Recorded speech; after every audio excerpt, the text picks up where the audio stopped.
บทជំរៀងផ្ដែផ្ដាំបងច្រៀងជូនស្រីរៀបរាប់ពីអត្ថន័យនៃការឈឺចាប់អូនថាស្រឡាញ់បងស្មោះដល់ថ្ងៃស្លាប់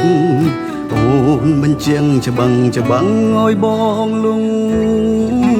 ចិត្តឬ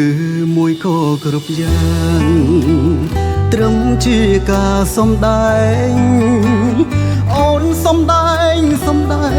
គង់បោកប្រាំងអូនគ្រួនបងប្រើ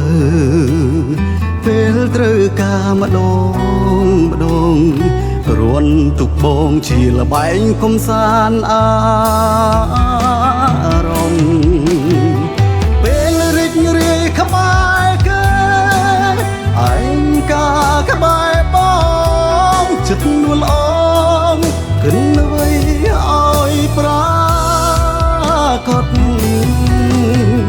មែនហើយបងល្ងងព្រោះស្នេហ៍អូនព្រោះតែអូនតែបងល្ងងបែបនេះចាប់ពីស្អែកនេះសបកឈុំទាតងមនុស្សដូចអូនតែចង់បងឈប់ស្ដា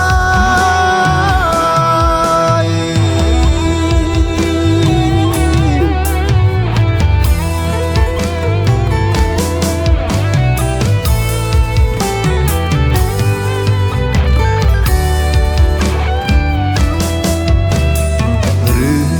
ក៏គ្រប់យ៉ាង